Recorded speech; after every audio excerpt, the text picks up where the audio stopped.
Hi, welcome back to Yin and Young, the podcast. We're in the 70s now, episode 70-ish something. And it's good to be back. We haven't recorded in a little bit. I think the last episode, if we haven't, or the last episode was with Paul, an artist. And then now we're so happy to chat with Gabriel Toya-Meléndez. Yay. Yay! Yay. Did I pronounce that correctly? Toya-Meléndez, yeah. Yeah. So Gabriel, he is Japanese Puerto Rican American, Yeah. and he's a editor, filmmaker. So that encompasses like cinematography, editing. He does coloring before.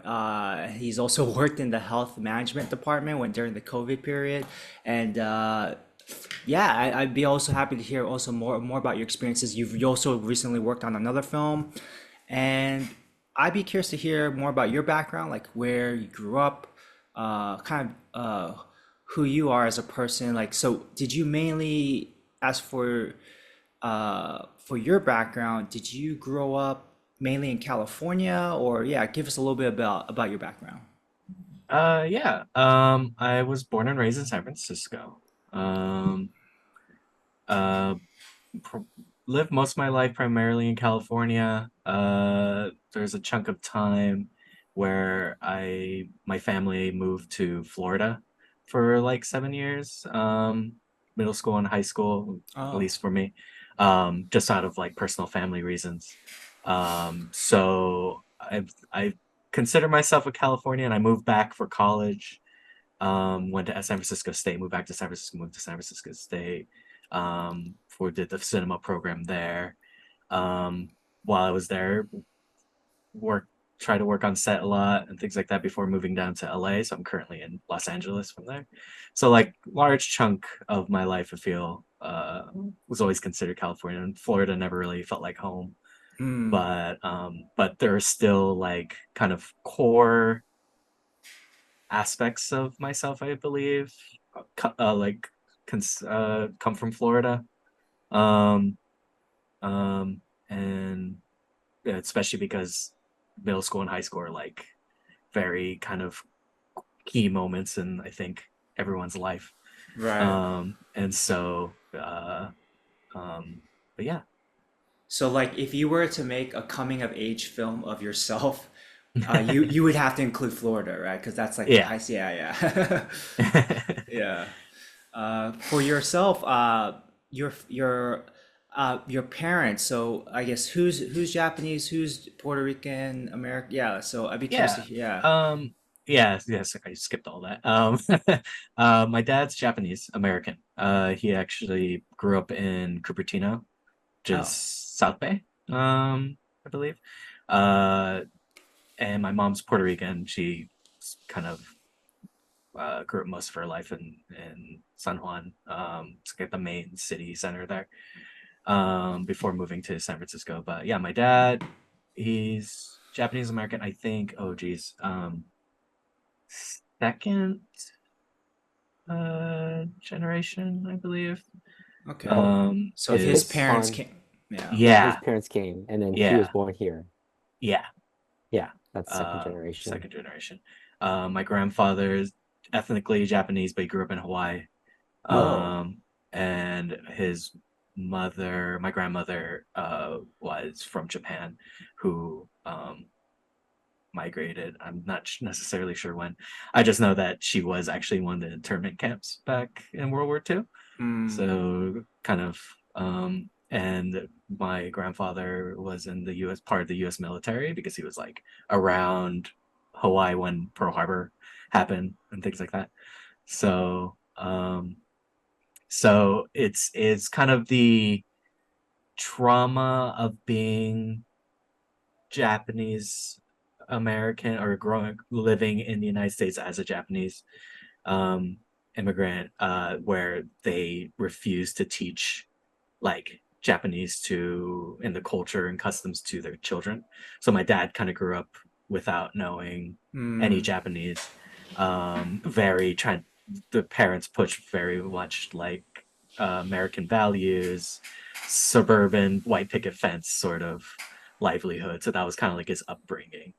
Um, and I think, you know, a large part of that, he had an issue with trying to discover who he was, you know, right, as you know, connecting to his culture, connecting to, and then that kind of has even trickled down to myself, where I don't really have a strong connection to Japan or the Japanese culture, and I've found ways throughout my life to try to connect with it.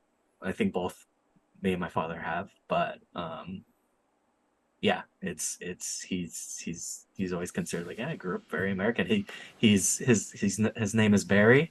He was actually named after Barry Goldwater, you Oh, know. So it's like his parents were very you know, conservative of the time, because during the, you know, 50s onwards, post World War II, there were I feel like a lot of Japanese uh in that situation, post internment camps, kind of leaned conservative.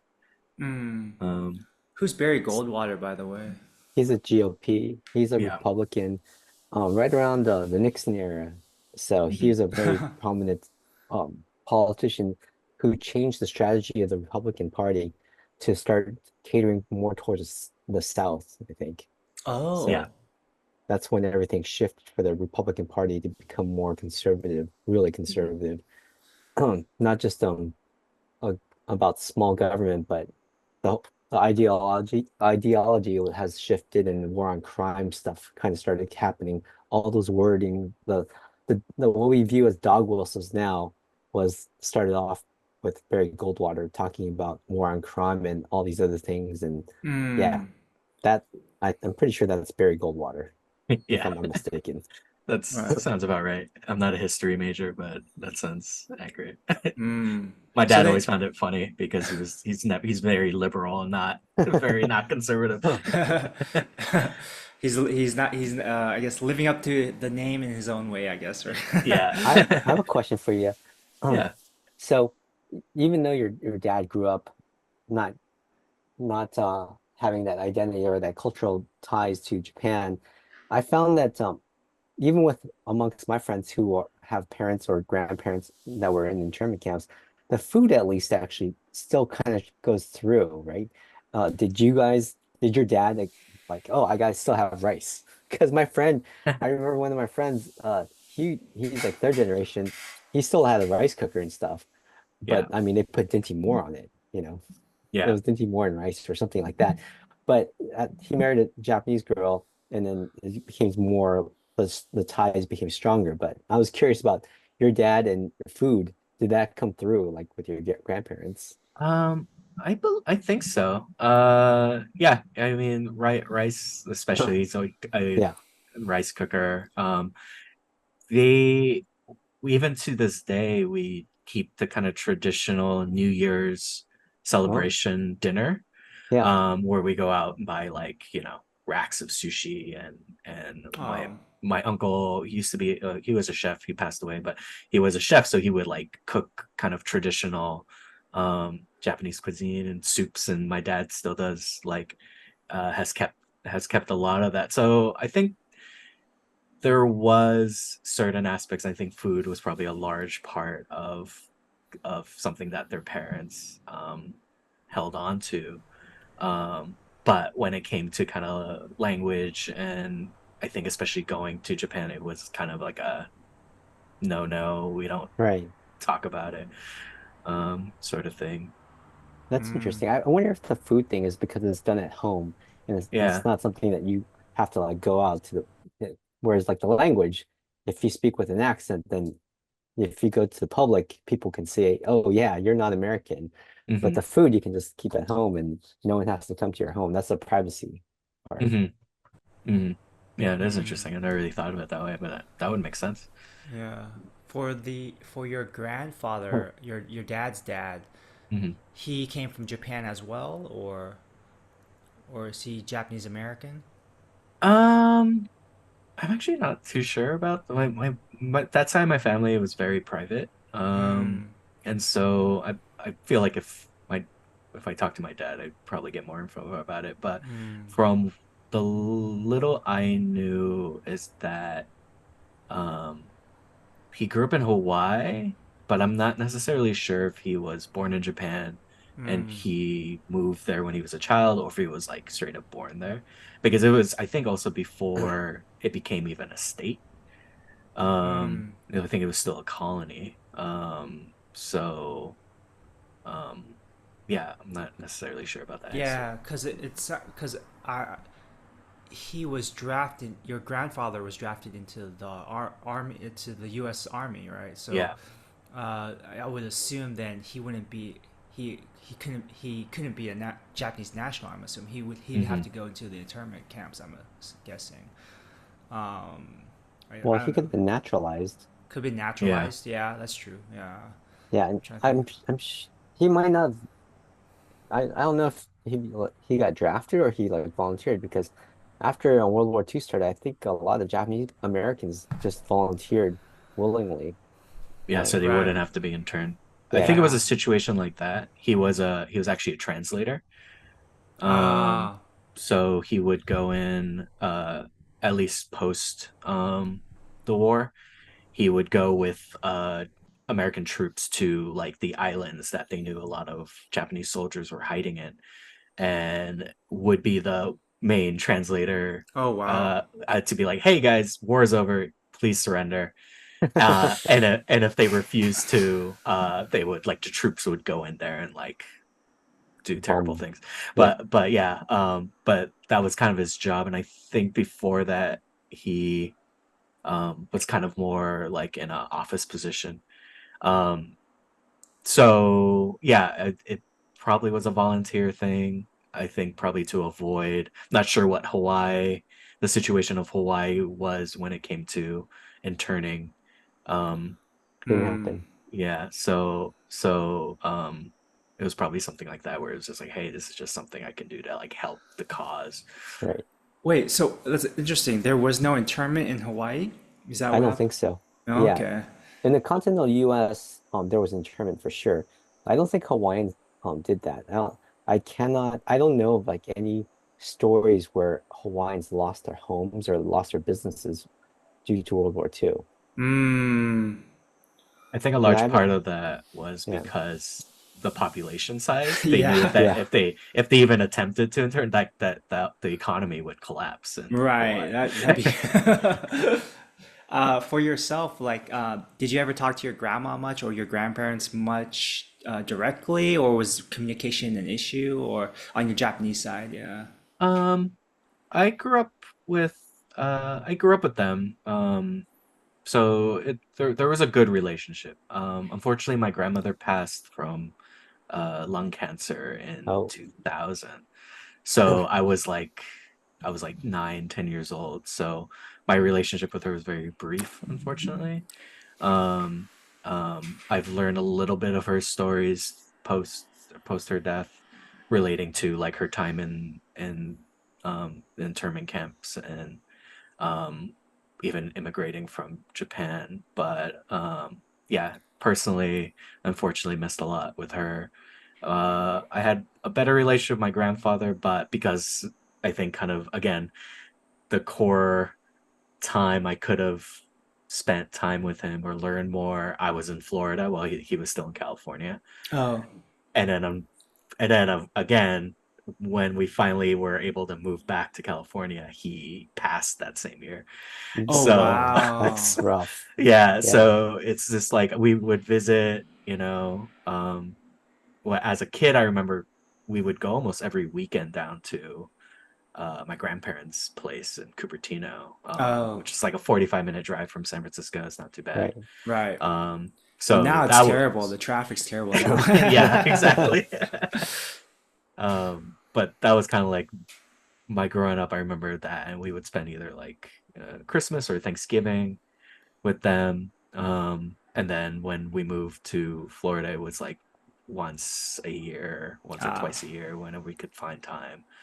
But yeah, yeah. Um, and again, they were private people, Yeah. so it's a thing where even if I would, I think even if I attempted to converse with them about it, there might have been pushback, or Yeah, it was something that they never really wanted to bring up even. So voluntarily, I guess. yeah. Yeah, that's interesting. I've yeah, my grandfather also was a translator, but he was translator for the Japanese Imperial Army. Oh, He was interesting. he's on the other side, yeah. Yeah. But I mean, he was, Taiwan was, my family's from Taiwan, and Taiwan was colonized by Japan. So he was doing Taiwanese and Mandarin translation for Japanese, and he spoke Japanese fluently. Uh, but it's interesting for that generation. It seems to be like across the board something they don't really want to talk about too much, like the war, yeah, World War II. And then I know from my great aunt who passed away not too long ago. She was in her 90s, so she grew up in Japanese occupied Taiwan, and Oh wow. also and saw the World War II. And I was like, in I remember years ago when she was alive still, I was in Taiwan, and I had learned, I had to that point I had got slightly conversational in Mandarin. And I had Hmm. like this, I had my phone. I was really excited to like have this dinner with her. And it's like, hey, Auntie, can I, I want to know more about the war. And she's like, turn that off. Let's go. Let's just eat. It was a long time ago. Don't worry. Yeah. It's, yeah, yeah. With your Uh, grandparents, with your grandparents both being able to speak Japanese, your dad and your uncle didn't pick up on it, or any, maybe like some uh, phrases too, for yeah. Gabriel, because your dad was, or your grandfather was a translator, and your mom or grandmother came straight from Japan. So I was wondering, they must have spoken Japanese to each other. I assume they did. Again, like this is even something I don't like. I haven't really brought up with my dad much. I probably should. The more I talk to you guys, the more I'm learning. Like, man, I really probably should talk to my parents more. um, but it's I think from the little bit I know, um, I think it was just a thing that they would like speak to each other Hmm. in Japanese. And the kids would just kind of like, you know, hear it and not really have any understanding of it really. But I know my dad tried to learn Japanese later on, like through in college. I think he took a Right. language course. Mm. Um, but yeah, like I'm not sure. So like in the family visits, everyone was just speaking English, I'm assuming. Yeah, Yeah, yeah. got it. Okay. And then for your mom's side, does she speak Spanish or Hmm. okay? And for yourself, like do you pick up on have you yourself try to learn some Japanese or Spanish or yeah, how about for yourself? Um, yeah, I grew up learning Spanish. My mom would speak to me in Spanish. Like my first words were in Spanish, so I Oh, actually understand it better than I speak it because, um, it lived growing up in the States. Yeah. Especially when because my mom would speak to me in Spanish, so I could pick up some stuff. But my dad didn't know Spanish, so she would speak to him in English. And at mm. some point, as a child, kids are smart, so they start picking up that like, oh, mom is speaking to dad in English, and mom, when she goes to the store, is speaking in English. So why do I need to speak Spanish if you know? Um, and so, but I'm grateful for her that she did. Uh, at least instill in me uh, Spanish for a long chunk of time because it's a lifesaver. I think being Mm. bilingual, I think, is very important for anyone, and to kind of have that at such a young age, I can go into a conversation in Spanish and at least understand a person. My response will probably sound like a seventh grader trying to speak Spanish, but um, um, yeah, like I have a stronger connection to the kind of like the Spanish language and Mm. that sort of stuff. That's Um, great. Yeah, yeah. especially in California. I mean, it's just Hmm. so much easier. And we actually, so Gabriel and I met through Sal, Hmm. who I believe he's second generation, I believe. But from what I hear, his Spanish is extremely good because when I hanged with him a few times, sometimes he would we would meet other Spanish speakers and he'd go like straight into like speaking Spanish. So yeah. Yeah. For yourself, yeah. You so growing up so growing up in San Francisco and then in Florida, where'd you guys stay? Orlando. Orlando. Okay, Yeah, Orlando so area. Yeah. yeah. So Disney World, yeah. Disney. So tell us a little bit about so growing up as yourself, what kind of groups of friends did you kind of gravitate towards? Was it based on race? Was it based on your interests? And then from there, like yeah, what was kind of like your social, I guess your social like socialization as you grew up, and did you like coming to terms with maybe did you have any idea about what identity or race meant, or was it not an issue for you? Yeah. Um, Looking back on it, uh, my time in Florida was rough, I would Oh. say. At least early on. Um, when growing up in San Francisco, and I think a lot this happens a lot with very like diverse cities, and it becomes like a bubble almost. So you get comfortable with certain especially San Francisco's politically, it's kind of leans a specific way, and you get kind of taught there's a lot of diversity, and it feels like everyone, like this is a microcosm of just like how everyone thinks, everyone how life is in this country. And then Florida was very much the complete opposite spectrum of that, and it really I think Mm. was shocking to my parents and myself, um and it felt like if anything my ethnicity and race was like highlighted even more. Like it was Oh. very, very clear, like, oh, I'm the only minority in the classroom, or, even just uh people would look at us weird if my mom spoke Spanish to anyone. Um and that was a big shock. And that was a big shock to I think me growing up. And so when I first moved, I remember being super reserved, Oh. very like to myself. I didn't really make friends very quickly or easily.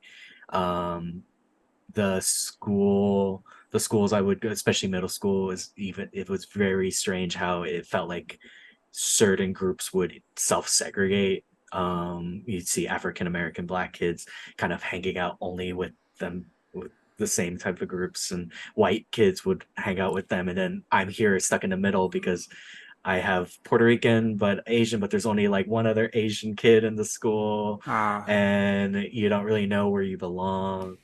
Um, um, Who did the Asian kids hang out with? uh, let's see, I don't remember. I think at least in those quarters, I barely noticed any. Mm. So the racial Uh, makeup, it sounds like in Florida for you in middle school, high school was like white, black, Latino, Hispanic, Latino, especially because Hispanic. there's a large Puerto Rican population there. Hmm. Um, and interestingly, I didn't necessarily gravitate to them either because I think a part of that was I was also very separate from the Puerto Rican culture growing up in California. It's like the opposite Oh. end. Um, and so sure, I knew like language, sure, I knew what my mom we would kind of visit Puerto Rico every year, but Hmm. I never really went out exploring a lot. I never really interacted with other kids my age in Puerto Rico. So there's completely different like culture, um that very different culture that I didn't necessarily connect with, and especially in places like Puerto Rico, there's a large in Florida, there's a large Puerto Rican population, but it's very connected to the island. And Hmm. I just like didn't, I never really felt comfortable. So I think throughout time it became interests. I started getting more interested in filmmaking and the arts, I actually went to a high school that had a broadcasting program, which was Oh, like kind of cool. And so I did that, and then through that met other kids who were also interested from kind of all walks of life. And that's when I started kind of getting more involved with um, like friendships and socializing and making videos and putting them on YouTube oh. and getting into the craft that I like to do. And it took until kind of then to kind of figure that out. Right. So high school for you, was it, I'm trying to think, is it 2000s now? We're talking 2000s, like mid Yeah. 2000s? Okay, got it. Yeah. And then for that group of friends, based on interest, they're from like, they're different races, I'm assuming, or they're like, or mostly white, mostly black, or Mostly white. mostly white. Okay. Yeah, I feel like high school especially, I kind of gravitated um, finding white friends. Mm, And I always feel odd about it because I feel like there's a part of it that for myself was because I was the token like brown kid. Like straight up, I remember introducing people, like they would look at me and like, oh, so what are you? I'm like, I'm half Japanese, half Puerto Rican. It's like, oh, so you're the Asian kid immediately. Like it was oh, like okay. people would completely disassociate even my Puerto Rican heritage, and it was just like, oh, Mm, you're an Asian kid. And so I it felt weird because I was making friends that way, and it's like, oh. oh yeah, like, yeah, sure, I'm the Asian kid, I like anime, and like I eat Japanese food, and sure, you can hang out with me. And then it it's I think through that you start kind of weeding through people who actually are want to be friends with you because they're genuinely want to be friends with you, Right. and end up realizing like, oh, you're a person. But I think in situations like that, at least for myself, it was very much like I need, as a survival mechanic, it was like I need to play this part. I need to be Ah. the token minority because these guys, a lot of these white friends I had didn't have that. This I was like their only access to a different culture to them. And Mm, I think for them it was also a weird thing, but like this guy seems cool, but he's different and I want to know more about that. and mm, and I don't know, like at least for me that's how it felt. And so you feel icky because you're kind of taking a piece of you and then making that your whole personality almost like yeah, I can play mm. this part, um I if think that that's makes sense. yeah, it does because they probably it was a safer minority to identify for them, right? Yeah. Like Asians have the stereotype of being very quiet and good and Mhm. whatever, and so I think they probably like gravitated just they wanted you to fit this mold. Yeah. Mm.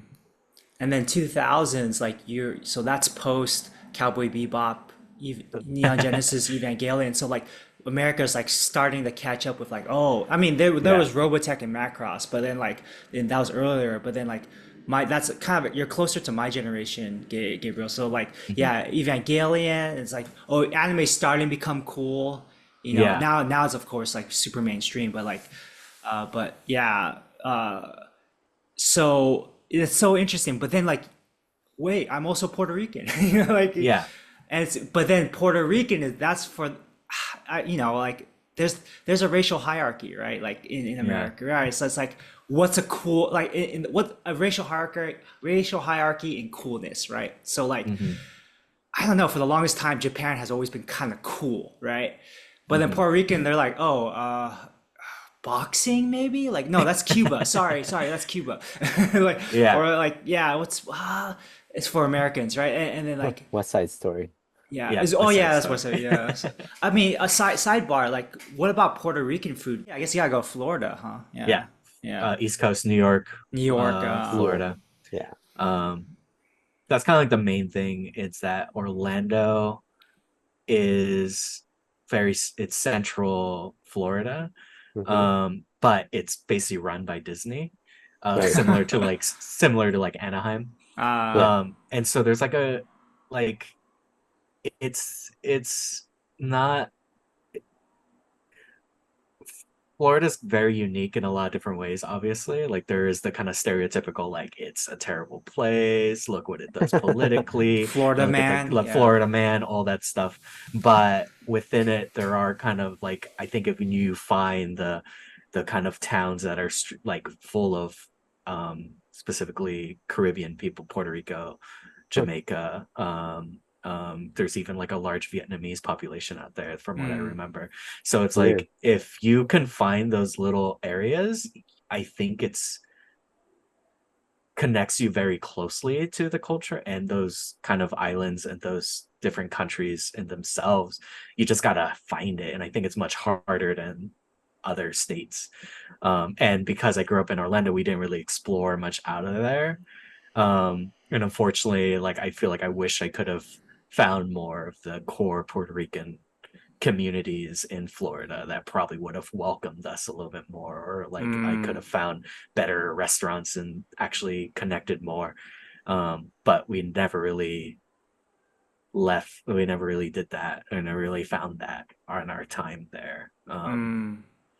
But there, I'm guessing there's no Japanese, no strong Japanese presence then in Florida, right? Or Probably not. Not yeah. really. For No. you mentioned like this tokenization that you kind of played into. And I mean, I think for you to have that realization now as an adult, I think that's great. That's a very that's very self-aware of you. But when did that consciousness sort of take shape and you realize, you know what? I want to be more true to myself, and I don't want to play into this tokenization, or do you still play into it? I don't know, like, like, or is that a constant thing that you're always like, if you're like the only person on set or the only person in a certain setting, social space where you're like the only, I guess they say hafu in Japan, right? The half Puerto Rican, half Japanese, or a Hmm. minority in a group. Like, how do you? This is something we've talked about for a previous guest about. Bill Wong. He's Japanese, he's Chinese American, and he talked about how he wrote a book about how he moved from like the bubble, like you talked about the bubble of San Francisco. He had the bubble of Oakland Chinatown, and then going into like more white spaces and trying to navigate that. So I'm kind of curious, like what that kind of journey was like for you of coming more into your own identity, or figuring out your own identity, or is that an ongoing process? Yeah. Um, that's a good question.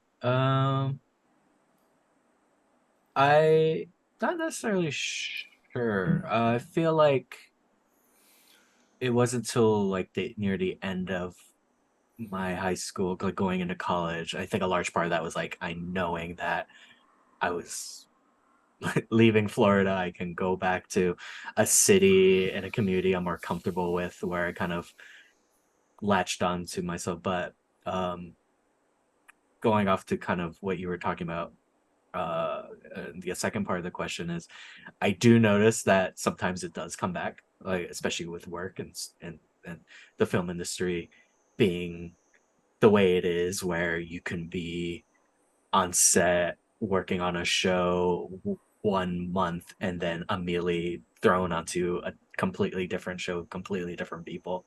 Um, and sometimes I do feel like if I'm on a working with a team that maybe is more white, um, it there is that kind of survival aspect, like, quote unquote, Mm, of like, oh, how do I fit in?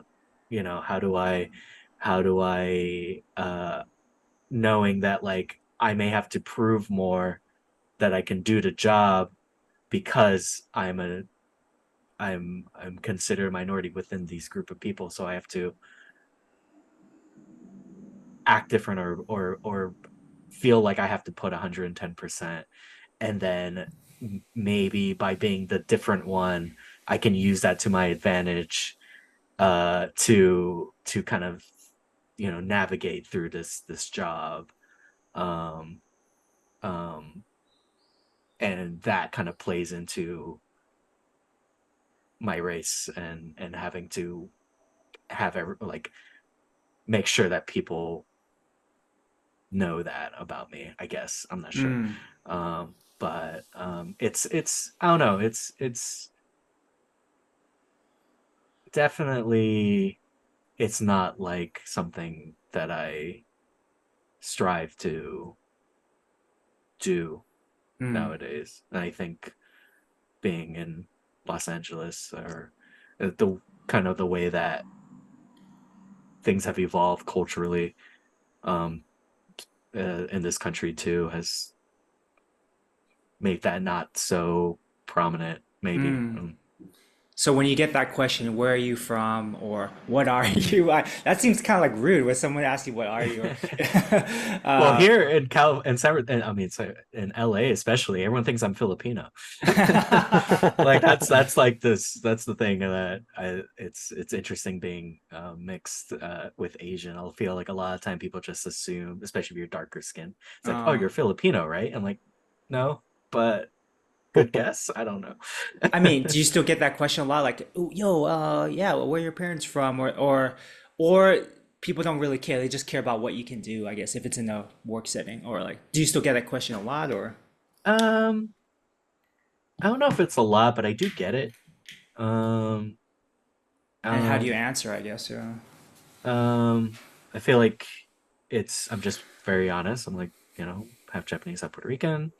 Um, Sometimes I'll get the response like, "Oh my God, I thought you were, you know, Filipino. Filipino or Mexican," or it's like, "Oh, I didn't realize," and it's I think people are trying to be as polite about it as possible. I don't think there's Mm, any like ill intent towards it. I think there is an aspect of it's a genuine, just like, I want to get to know you more. mm, Like, what is your background? What is your, et cetera, et cetera. But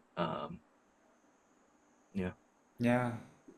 So for the shift from like you kind of getting more friends in high school through surrounding interests and stuff, I want to kind of dig a little bit more into that about when did you start getting more interested? Like when did you find out more about yourself and what you enjoy doing? So were you always interested in filmmaking? Were you always interested in movies, or like what did you have like a aha moment? Was there a movie that was like an aha moment? So I'm kind of curious about like kind of the genesis of like your gravitation towards like the entertainment industry. Yeah.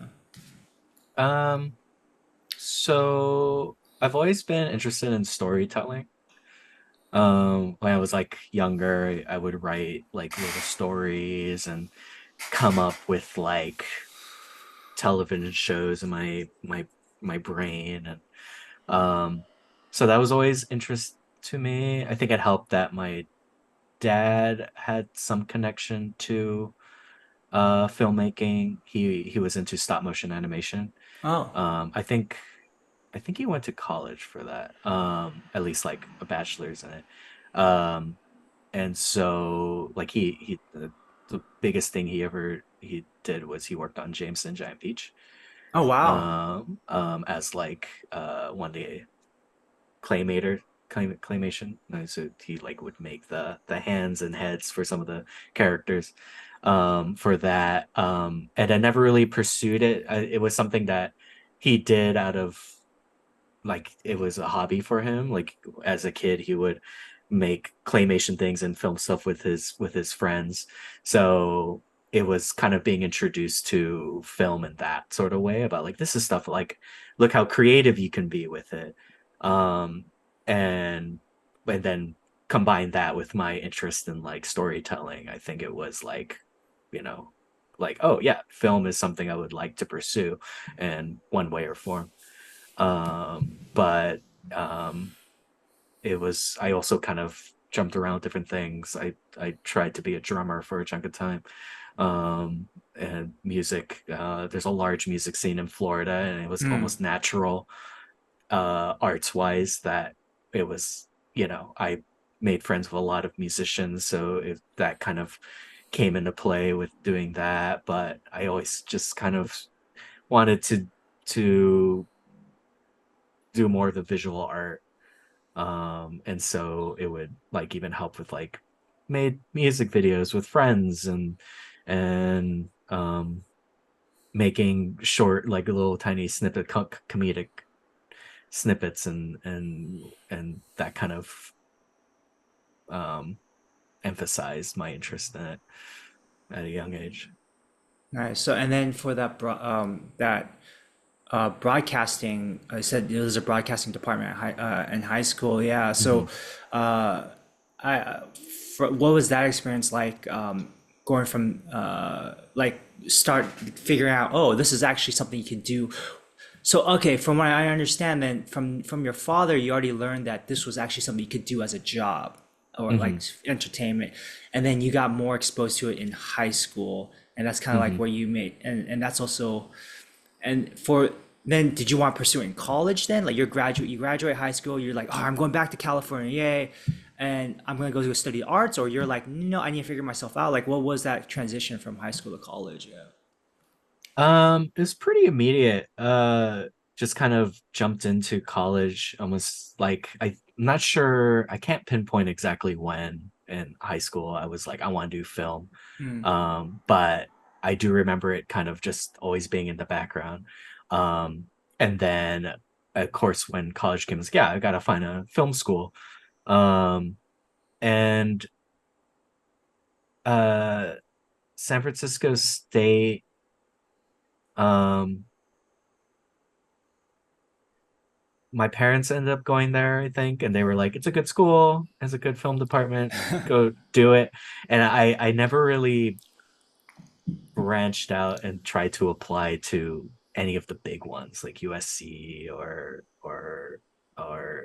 any of the big, or NYU or any of those big film schools.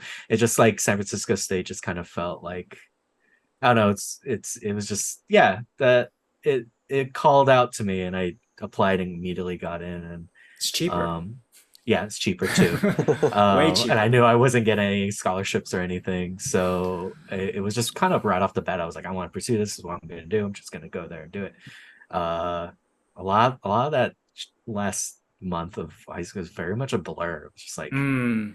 it's kind of, I was in California, next thing you know, back in San Francisco. And, That must have been a trip you for know, you. Yeah, yeah. yeah. Like, because it's a big change in your life and it's a big change Hmm. in geography, right? So, like, Hmm. yeah. Yeah. So, So as a, after graduating from SF State, um, what did you do next? Did you like immediately find jobs, or were you like gigging, finding small things here and there? So I was luck privileged enough that I didn't have to worry about rent in San Francisco while I was in college, because I was living with my parents. So Yeah. I was able to um like work on set while I was still in school. Um and I would just jump on kind of like anything. Yeah, it started off as like, try it because this is how I'm gonna find work. If this is the career path I want to do, I have to start somewhere. I'm gonna start PAing somewhere. And it would just be like small projects, and then it evolved into um kind of commercials and independent, like kind of those independent companies that would shoot projects like that. And so early on, even before any of my other classmates, I felt like I was working on set, learning how the industry worked. But by doing it, I think during that early, I started getting burnt out.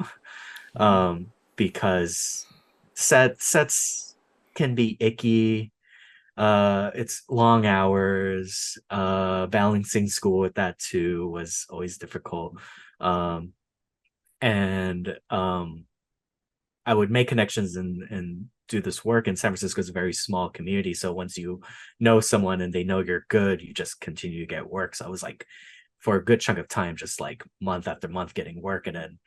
Um, and it just kind of like burnt me out because I didn't like, uh, I didn't know what I wanted to do.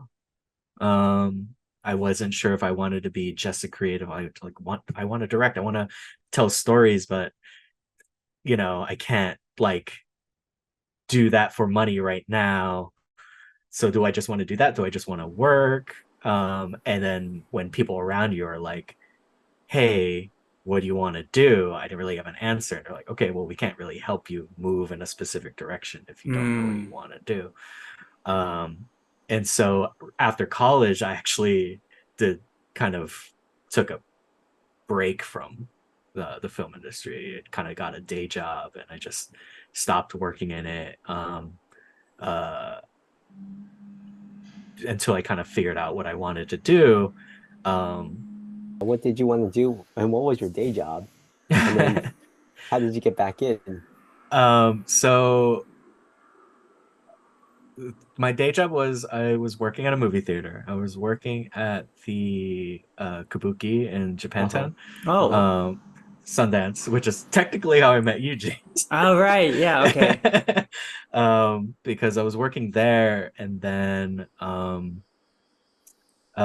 what I wanted to do to this day, I'm still work wise, I want to edit. Creatively, I'm an editor. Creatively, I also feel like I'm a writer director. Um, I'm having issue even today with myself of figuring out if I can actually write and direct, and what if I do, it's like what do I want to do with that? So I've kind of fallen into just trying to do post more and edit more. But even at the time moving from San Francisco to LA, I wasn't really sure what I wanted to do. I have a camera, I have stuff, I have friends. I'm okay creating stuff if we want to. Um, I tried freelancing as like a cinematographer or just a videographer, which was okay, but I've always had I've never really been able. It's been tough trying to kind of figure out exactly where I fit within the industry, Mm. um, outside of working, because I can work well within it, but it's yeah, yeah. Right. Did we meet at, was it CAM Center like the CAM Fest, like the Asian American Film Festival in San Francisco, and then we met. So actually what happened was I worked at the Sundance in San Francisco, and then when I moved to LA, they transferred me to the LA one. So I was working at the one in West Hollywood, and then Sal walked in one day with Yeah. you. Um, and it was like, oh, I haven't seen Sal in forever. Let's catch up. And then Yeah. like you guys went to see a Oh, movie. And then it was like I Moonlight, I joined. think. Yeah. Yeah, Moonlight, yeah. And I joined you for drinks or food after, I think. Ah, And that was like kind of technically the first time right. I And you knew initiated. Sal from like the SF film scene, I guess, right? Or Yeah, yeah. Sal and I were in we took a thesis class together. Oh. It was kind of last year at school where you spent a year making a movie. Oh. So you would write it, direct it, edit it, um, and you worked with a producing class that would like help. Really great experience. Learned a lot there. Um, but that's how we technically met, because we're in the same class. Oh. Do you have a movie from that? Did you make a movie from that? I did. It's not that Oh. good, but I could send it to you You can send it to if me I could later. find Yeah, it. yeah, yeah. I mean, yeah, yeah. For we asked Daniel Tong this. He's an editor now. He works as an editor, and he's also from the Bay Area. He's from my hometown, Milpitas. And we asked him this too, like film school, like it gets a lot of flack. It's like, oh, just work on set. For you, like for him at least, he mentioned how it helped him find out that he did well in editing space, editing as an editor. But for you, was film school worth it? Like for you, like yeah, you probably get this question a lot from maybe younger people, like, oh, should I go to film school or not? Yeah. Yeah. Well, what are your thoughts? Yeah. I I thought it was very important. I enjoyed my time with it. Um it's a mix because uh film school a lot of the times can feel like you're just paying to make connections, in some ways, and because you're working with people, like you're going to class with people that are in kind of the same boat you are, and you may wanna, at some point you're gonna all leave and then work together and things. But I appreciated what SF State did because it forced you to not just learn the crafts but the theory behind it. In order to graduate, you had to have a certain amount of credits, for like history classes and theory classes, as well as having credits in production and stuff. So if you're someone who wanted to learn like film theory in order to be a writer, you had to take at least a few production classes to know how Oh, it's done, and vice versa. so And well-rounded kind of, yeah. well-rounded. And I think a lot of film schools, and why I say like some film schools feel like it's just you're paying for connections, because a lot of it is just like you learn the craft, great, everyone knows the craft, but now but you took classes with some of, you know, the industry's greats and some of these bigger schools, and so you're just kind of like learning, you're just kind of meeting these people and trying to get work, and but you're kind of very narrow. um the education's very like one rounded. You kind of, if you want to be a director, you just take directing classes. Right. Doesn't really necessarily help you out when you're trying to work in the industry. So I appreciate the well-roundedness that SF State was. um and like the thesis class, I think I learned a lot. That was really helpful for someone who is like, I want to, potentially be a director, I want to tell stories, and I don't necessarily know how to do all that. It was a kind of a well-rounded way of teaching you how to do it and learning how each of these different departments work, and the most important thing, working with other people, Mm, because it is a very collaborative industry. yeah. For the film industry, yeah, it's I've taken a long break from it, and I I don't know the that grind that you mentioned. I was just having like some flashbacks of like, oh, set life, like Hmm. some people really enjoy set life. I mean, I Hmm. have friends who are, second ACs. I don't know, the Hmm. second ACs seem to really like assistant cameras. Yeah, second Hmm. assistant camera guys. They're the ones with the sometimes the clacker. And they some of Hmm. then so like first ACs they pull focus. So uh, yeah, those guys they seem to really like set life. But it's like, oh, it was like the PAs who were like secretly like writer directors hated set life, I guess, or Hmm. Yeah. and I was one of them. I'm like Yeah. secretly a white writer director, and also PAs get shitted on all the time, and I think it's Yeah. still the case now, unfortunately. And we were in a weird place when we worked. I don't know if you want to talk about this, but when we worked in health and Hmm. management, it was like this weird new department. So in a Hmm. sense, we kind of skipped the ladder a little bit, and we were like this other Hmm. entity. Yeah. So like then people weren't sure if they could shit on us or not, yeah. Yeah.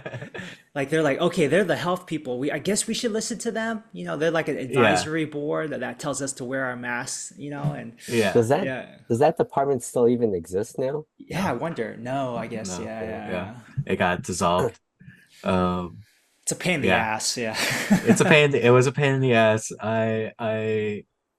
Uh, It's important yeah. though. Yeah. That's Yeah. it's important. Yeah, yeah. Yeah, I don't mind talking about it. I actually have to like thank you in a bit, because when I first moved to LA, I was very lost. I was like working day jobs. I was lost in what I wanted to do in film. I knew I wanted to get back into it, but I didn't necessarily know like how, because you move from one city to another, you're basically starting over, Oh. especially in LA. And so I was like, I don't have the same connections here. How am I gonna and then the health and safety job came up, and Oh, you're the one that reached out about it. And that like I have been riding that wave since then. really? Wow. Yeah, and I have to thank you for that, because Oh, it was very much an opportunity that at the time I was like, like it's COVID stuff. I'm terrified of going out there because I don't want to get COVID. yeah. And then my girlfriend was like, just do it. It's money. Like what's it? What, like just do it. And it got me back on set, and I remember what I really enjoyed about working on stuff. And then from that job I jumped on another one with Gia, and then Oh, got moved nice. to and then after that I was able to work on Hocus Pocus 2 with a different health and safety team. Okay. And then I was like, after that I don't want to do health and safety anymore, but I found some good connections in that, and I've just been PAing, got out of that, and was able to transition to more sustainable routes. Okay. And and whenever like people ask like, oh, how'd you were able to do that, I'm like, technically James. Oh, really? Oh, I think. Technically James. Oh, I'm glad I could play some small role. I mean, and you did it yourself too. You like going from a project to project, like yeah, and you were such a good worker on set too. Like we had, I mean, you probably know, but there's some other guys that weren't so great, and like it's always like that's the I think this is in any industry. It's like you gravitate to the ones who you can work well with, like personality wise, and who work well, who do their job well, and that's a way of kind of weeding out the people who are don't want to be there, who kind of look at the job in a condescending manner, I guess. Yeah, and it's like come on, like no one really wants to be that guy who tells everyone to wear their mask and like have the Yeah. face shield and stuff. But it was a job. It was a job, Yeah. and also it gave us a chance to see all the other, because we had to work with every department. So we got to, for all the people who are interested in film, it was a good way to see all the different Hmm. departments at work. Hmm. But yeah, I'm so glad to hear that I could help in some small way. But yeah, that's Yeah. great. I think for people who do want to work in the film industry, like, and do you have advice, I guess, for them? But because it's like, because here's a common thing that it's always came up for me personally too, and it's probably come up for you as well. It's like, I want to be, this, and this. Or some people, such as yourself, maybe they're not too sure, but they really. So let's frame it in the way that maybe there's someone who's interested in the film industry, such as yourself, Hmm. but they're not sure. But they gotta survive too. They have to, like, I Hmm. gotta eat, So like, what's advice for those kind of people? Like, should they say, oh, you know what, go all in, apply to a bunch of, work for free first, save some money, where then Hmm. we'll work for free, or like, is there a certain path or certain advice that you would give to someone who's interested but not sure 100% about what they want to do in the film industry? Yeah. Like if you Oh were to give boy. advice to a version of yourself, like in an alternate universe, like a version of yourself that is like, oh, yeah, hey man, well, how, like, I don't know if I want to do film stuff. Like, yeah, what advice Hmm. would you give? Yeah. Hmm. I would say you just got to do it. You got to jump in. At least that was like my experience. And um, I would say, You can ponder that You can while think you on yeah. that. while you, Yeah. well, yeah, while you chew on that. So I saw the short film that James linked to me. Um, that's not something that you wrote and directed, right? That's No. something that somebody else wrote and directed, but you were the cinematographer. Yeah. How long for a 15-minute short film like that? How many days of filming was there? We did that in, oh boy, I'm gonna remember it wrong, but it felt like maybe 2 or 3 days. Mm, Mm. Um, we Yeah, 2, 3, 4. Yeah. Oh, I remember we had the space, the kind of the main space that a lot of it takes place in, right. for a day or two, and so we had to get as much as possible in that.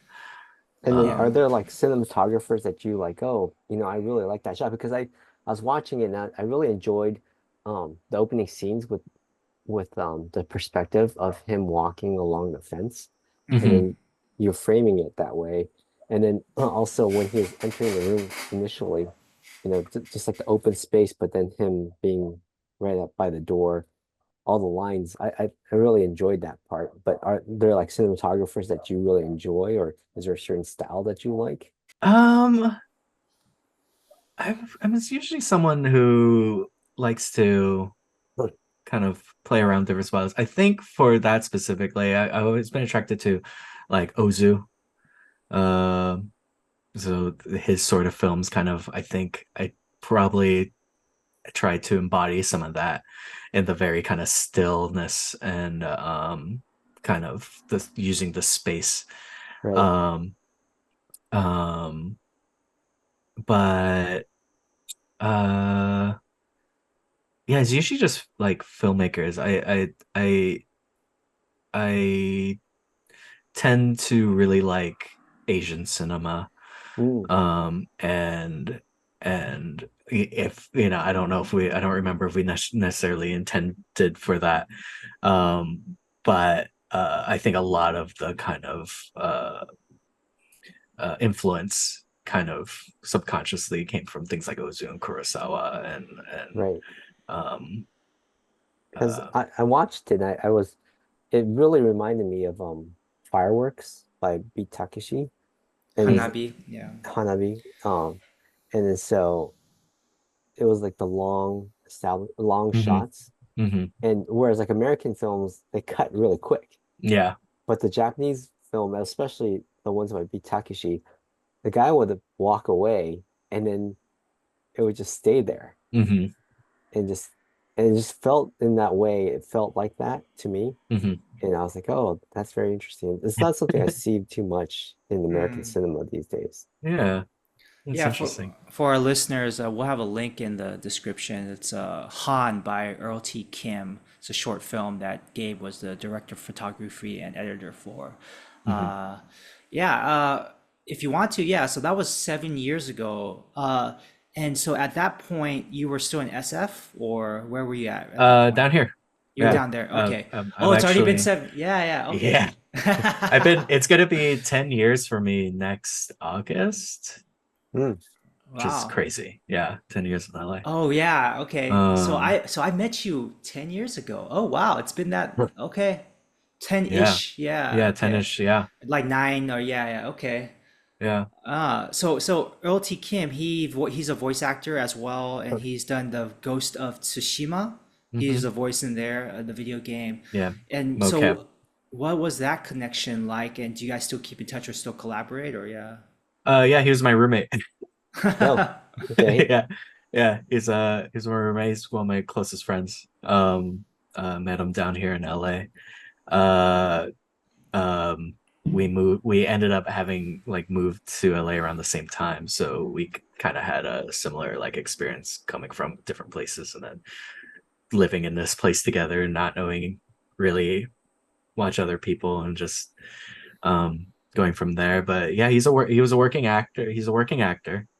Um and uh in kind of all aspects of things, he's also a like choreographer and um voice actor, like you said. Very talented individual, and he had this idea for this movie. And he intentionally timed it for the uh god what it was the HBO Asians of Oh, the Visionaries the thing? Yeah, visionary yeah. thing. And so he was like, I want to apply for this, I want to do this. And we literally got a couple friends. Zach, who's the other cinematographer on this and kind of writer producer of it, was a good friend of Earl and very talented filmmaker as well. And he kind of had kind of the soul, not soul, but he was kind of the crux of um, our equipment and idea guy and kind of helped run the production well. And so yeah, it was just kind of like three, four of us picked a week, shot this with the little bit of money and connections that we had. Um, Selena was a who plays the um, girlfriend in the film. Was a friend of Earl's who's a dancer, and so he wanted to choreograph this like dancing sequences, and that was kind of the core made of it. He wanted to get the motion through Mm. dancing, and so we came up with like 3 to 4 different dances that would go, uh, spread out throughout the film, and then Oh. yeah. Right, because it's not really a dialogue based film. It's more about Hmm. visuals and the Hmm. dancing sequences. Hmm. Yeah. So I was wondering about that. So okay, so she's the girlfriend's is a dancer, so she helped. Hmm. So but the choreography you guys did as a team, I guessing, or It's mainly Earl. mm. He choreographed it. Uh, and some of it's a lot more subtle. The dancing is a lot more subtle in some of the scenes than others. Um, um, uh, and I think they kind of him and Selena worked on it together. Um, yeah, and it was kind of all Earl's brainchild, to the point of even some detriment because we'd show up on the day and he'd be like, "Cool, we're gonna do it," and then me and Zach would look at him like, "What do you want to do? What are we doing?" Like, I know you're the director, but you gotta let us know what we're doing. Right. um, but yeah, it was really fun. Yeah. Um, yeah. Because yeah, when I asked you for any work, you said that you were proud of that film, and what makes you proud of that film? You would say was that a point in your film career where you're like, oh, I kind of know more of what I want to do, or it's just like you enjoyed working on that film, or A little bit more. For me, it was the first thing I actually creatively that um I shot. If that makes sense. Like a yeah. lot of the things I've done before, is like when it came to camera work, is like being a videographer for um clients and things, or if I was doing something creative, it I was maybe assisting with the camera, um or if it was something cinematography wise, it's something I wasn't really necessarily proud of.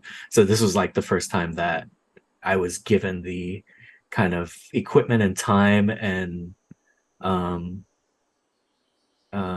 what's the word I'm looking for, faith that I can like handle being a director of photography on it. Hmm. So I like that for me personally was something like I could look at that movie and be like, yeah, no, I helped shoot that. Like I shot that, Hmm. and and I'm proud of some of those sequences. The same with the editing. I've edited a lot before, but this was one that like the work in it felt like worthwhile, and then it felt good, like piecing it together.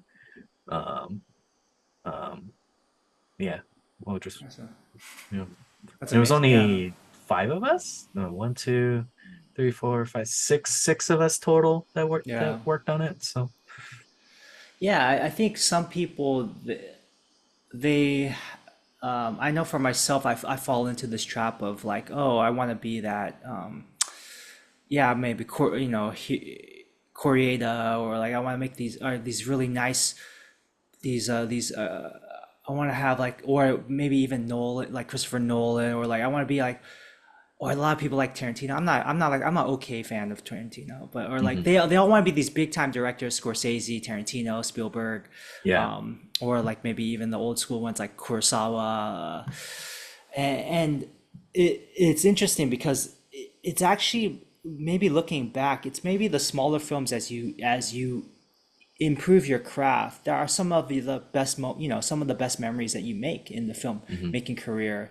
And I'm sure like all these big directors that we talk about and all their big movies now, there's probably a bunch of short films that we will never see that they made, but they probably have fond memories or not so fond memories, but it's part of the growing experience. And I Hmm. think many people are always looking towards the moon, like what Bruce Lee said, they're looking at the moon, they're looking at the finger pointing at the moon, but that they're missing, like, oh, the actual journey of becoming a filmmaker, or the actual journey, like each step of the process. Yeah, it's kind of like, do you like for writers, like, do you like writing or do you like having written, like, so, and I'm still struggling with that because writing is a tough practice, but there has to be some part of the journey or some sort of the process that's enjoyable or it's worthwhile, I guess, maybe not enjoyable, but worthwhile, that it is for the participant, the person doing it, like, to make them keep going. That's sustainable. Because if you're always worried about becoming that big star, that big name director, big name, whatever, I think that's going to lead to a lot of disappointment for people in the film industry because Yeah. there's only so many Scorsese, so many Yeah. Kurosawas, right? Yeah, yeah. Yeah. So Exactly. we should wrap this up. Yeah, I want to circle back on that question again. Advice for young filmmakers. Did it percolate up at all, or anything come up that? Um, let's see. A little bit. I mean, I think, talking about even this film, it's just kind of sometimes things happen by accident, but I would say you just gotta pursue what you want to do. I would definitely, yeah, maybe not. So sorry. It's I'll keep okay. It's blanking on okay. this. It's because like I have such like a weird relationship. Like the one part of me is just like, you know, there's a certain aspect of the industry where it's unfair because not I feel like not everyone has the opportunity to have a chance of doing it. If that Mm, makes sense. Like I said before, I was lucky enough that I didn't have to worry about certain things that everyday people have to when it was in college, like rent, mm, and that allowed me to jump on set and pursue these things, and then that kind of opened doors for me. And I feel like a lot of the industry is full of people who come from um you know like sometimes nepotism might be a weird word, but like come from means because sometimes there are certain doors that's like the only allowance is for people in those situations. ah, um but I also believe that, like, no, screw that, like, just like do it, if even if it means balancing work and trying to work in the film industry. I've met plenty of people who have come from the hardest situations and have still made it and are still working on it, and they were balancing 2 to 3 jobs. And I feel like as long as you have like a flexible sort of schedule, or know that I'm doing this now, but then I'm doing it to raise enough that I can not have to potentially not like work for months, because that's just how it is. Sometimes you get a job for 4 months, and sometimes you're sitting around without a phone call for 6 months, and you have mm, to find a way to survive that. Um, and like nowadays, I'm more in that situation where it's just like we have to survive, but we have to still try to pursue what you want, but it's all about who you know. And you just got to start somewhere. You just got to do it. And even if that means working at a movie theater for 2 years, as long as you know that you want to pursue working on set in some way or form, like, you could still do that as you're doing other things. yeah, yeah, um yeah. So what I'm hearing from you, if I can make maybe attune a certain yeah. kind of interpretation from your experience, it sounds like it's an experience of defining your relationship to this industry or whatever industry that you pursue, and that process it's better to have that process of in learning with by doing, learning by doing, like doing living. Like, do you enjoy being on set? Why don't you try being on set? See if that you enjoy that. Do you enjoy cinematography? Try do cinematography or try editing, and that process, that's an ongoing process even for you now, it seems like, right? Mhm. So I guess what I'm hearing is whatever interest you are, be it the film industry, be it technology, be it writing or directing or plays or whatever you want to do, it is you only really know by doing, I guess, and by trying it out. But you also realize, oh, this is not for me. I don't like this, or Mhm. this is this, I do like having a 9 to 5 job actually, or Mhm. having Mhm. stable income and working in banking or whatever it is, and having the weekends and having the evenings to work on whatever I want to do, or just having free time, So, from what I hear from you, it seems like that process of learning is starting that process of learning and then adjusting from there, and making the adjustments needed, but also recognizing this might not be for you, and also there's a certain level of unfairness that you mentioned, that it's how, and then, like, are you able to deal with that? Like, are you able to, Mhm. like, you know what, fuck that, I'm gonna still fight against whatever this classist slash maybe racist industry, and Mhm. then and still go for it, I guess, is what I'm hearing. Sorry to put words in your mouth, but that's kind of what No, I'm hearing. Yeah, yeah. yeah, that's it's better than how I could ever put it. No. So let's wrap this up. Yeah, I like to do a few quick questions, and you don't have to do long responses. Top what are some top films that you enjoy? Maybe top I don't know if you, a top three is kind of like restrictive. Let's do top five-ish. Yeah, yeah. One Ooh. 3 to 5 films. What are some 3 to 5 films that you really enjoy? And Uh, they don't have to be all time favorites. They just be like things, like films that you've been revisiting recently, or however you want to categorize it. Yeah, yeah. got Maybe. it. Yeah. Um, I mean, I always go back to the Lord of the Rings trilogy. That's Oh, like okay. some of my favorites. Just all around well-rounded filmmaking. Um, I'm trying to remember what I have on my movie shelf right now. Oh, okay. Yeah. um,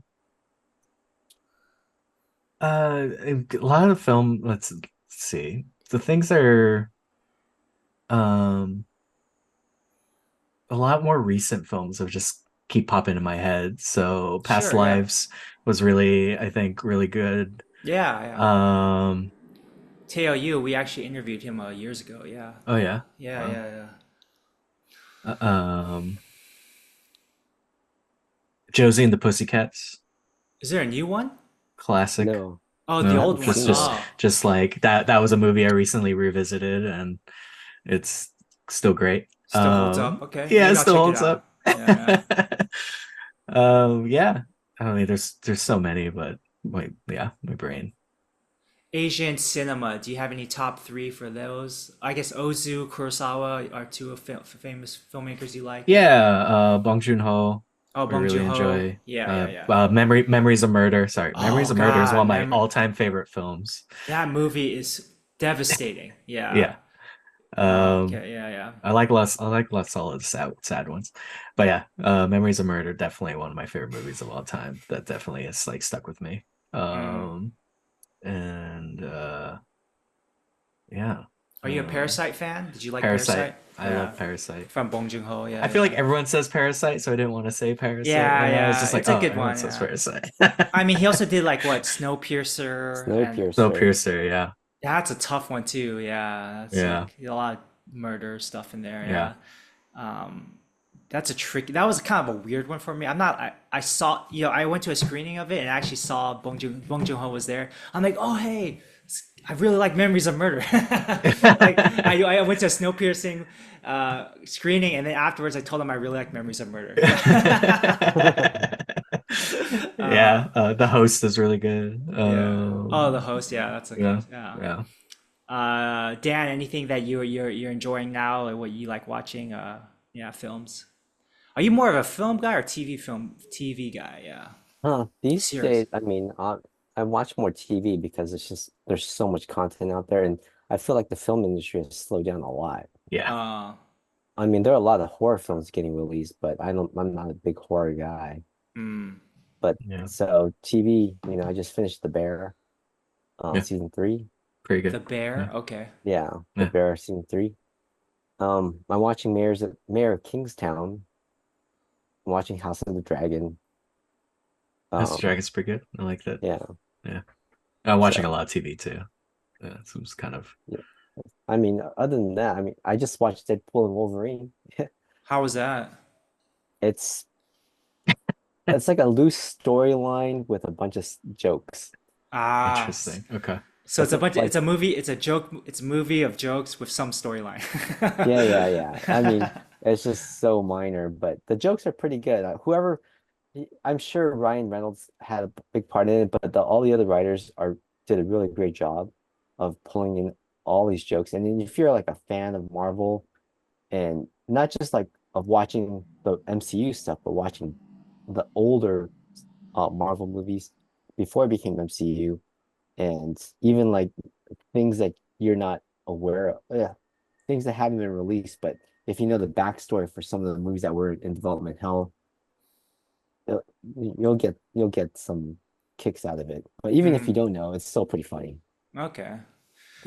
Yeah, for me, I'm starting the Three Body Problem on Netflix. Like, yeah, I've read the books or I listened to I all the books. Yeah. Oh yeah, I Yeah. just finished reading all those books. Oh, really? Yeah, yeah. Yeah. That third book, man, is like, man, humanity. Okay, not to spoil it, but like, just that Yeah. feeling. Yeah. It's rough, but It's a rough, yeah. how far are you into show? In Because the show, I have mixed feelings about the show. yeah, Huh. like they made. I guess they were going for diversity, but just not like they didn't want everyone to be Chinese like the books.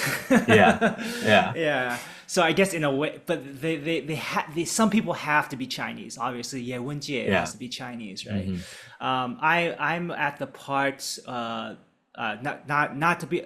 I'll say it very vaguely. So, a signal was sent from one place to another place. Let's just say it. I'm Okay. at that point. Okay. Yeah. A Okay. signal was sent. Yeah. Yeah. Anyways, so I'm looking forward to finishing it, and I'll circle back and chat to you about like what I feel. Yeah. Watching that, past lives. I'm like writing a review of it. I really like some of the themes talked about in past lives, Hmm. and what else? Yeah, just I'm watching also like this Taiwanese drama called Flora A. It's like it's in Taiwanese and it's in Mandarin mostly, and so it's kind of my wife. We met in Taiwan, and she has for her to before she went to Taiwan, she watched that show kind of like to prime herself to what was Taiwan like and Hmm. trying to learn some Mandarin, but it's like mostly Taiwanese. So that's kind of cool reconnecting to that language because it's one of my first languages. I totally forgot it though, but like Taiwanese is hearing that language is always nostalgic. But anyways, let's wrap this up. We usually end with two main questions. What's something that you're keeping? One is what's something that helps you keep balance, and another one is kind of like a phrase or something that you a phrase in a different language that you know that you use often or you like to share. So for me, something I'm keeping balance is yeah, I like taking walks. Walks. There's a park near me and here in Japan. I like to take walks. And no music, nothing, just walking. And then sometimes if I have a chance, I'll just put the phone at home and I'll just keep a Hmm. watch with me just to see the time and then I'll just walk for like 10-ish, to 20 minutes. And then phrases, but yeah, we'll start with that. What's something that you do to keep balance? Yeah.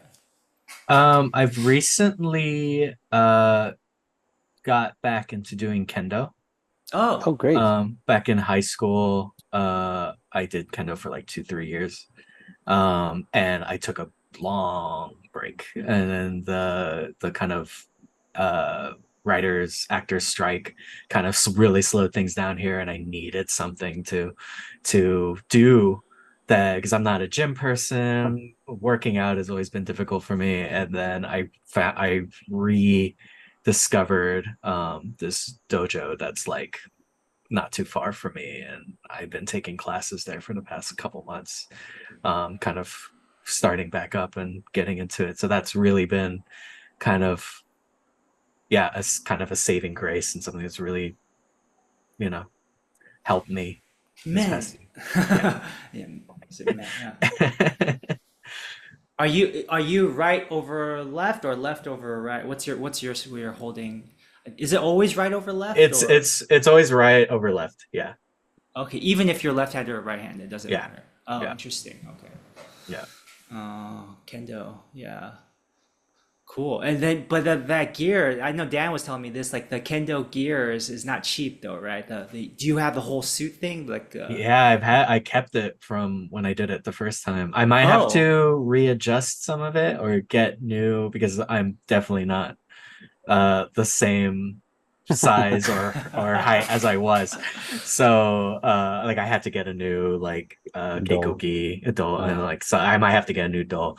But luckily I haven't started practicing with the armor yet. They're like take oh, some time and then um because technically I'm ranked. So like oh, it's one of those wow. things that at some point they're gonna have to be like, well, if you're ranked, so you gotta wear the armor and You stuff. gotta But wear the armor. they've been nice to me. They're giving me time to catch up because they know it's been like 10 to 14 years. Jeez, wow, yeah. For those who don't know, kendo is like is Japanese stick fighting. It's like a bamboo fencing. Japanese fencing, Japanese fencing. fencing. Fencing. Sorry, yeah, yeah, yeah. Cool. And language corner. Yeah. For language corner, you know what? This is like so simple Japanese, like tsukemen, right? Tsukemen is dipping noodles, right? I didn't know that tsukemen dipping. Huh. Men means noodles, right? And Yeah. tsukemen, which is like one of my favorite Japanese dishes, is basically like a soup, and you dip noodles in and you eat. Yeah, tsuke means dipping, so tsukemen. And then there's a different word for like there's a word for dipping, which is tsuke, and there's another word for like putting dressing on. I have my book somewhere. I think it's uh, I'll look it up. But anyways, yeah, I learned that tsukemen, and then itadakimasu, right? So itadakimasu is what is said in when you before you eat a meal in Japanese, and then I guess that stem itadaku. Um, so you can say 写真撮っていただけませんか? So it's like, can I take a picture? So you say いただけませんか at the end of something after a verb to say if it's okay if I do something. But I learned that has the same root as いただきます. It's like, oh, let's eat. And I was like, oh, I Hmm. never made that connection. So tsuke men, so that tsuke is that verb for dipping noodles, and then itadaki masenka is like, oh, may I? A very Hmm. polite form of may I. Instead of saying kudasai, which means please, you can say itadaki masenka. Oh, you know, lazy fukuro, itadaki masen, itadaki masenka. Can you give me um, a plastic bag? Yeah. But anyways, so that's something I learned recently in Japanese class. Yeah.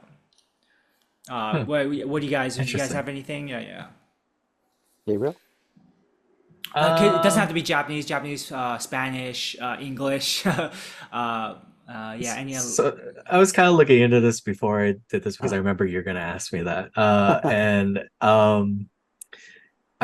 I remembered, I don't know if necessarily fits with this, but I remembered a certain uh just in languages, right? Like everyone has their kind of own slang or terminology for things, even if it like Spanish speaking countries all have different. And a thing I always found interesting was in Puerto Rican Spanish, um, the word for orange is China, China. China, which Okay. is just China. Um, my mom has this really funny story of going into a Mexican market for the first time in San Francisco and asking for an orange in Spanish, but she used the word China, and the Mexican owner gave her this horrified look of like, what do you mean? I don't have any Chinese women here for you. Like it very confused, and my mom was like, what? I'm just asking for an orange, and it's like, no, what China is China, and it could mean Chinese women in other countries. Oh, So I wow. always found that interesting. I think probably a part of that was just that whoever introduced oranges a long time ago to that part of the world was from China, or they were told like it came from China. I don't know.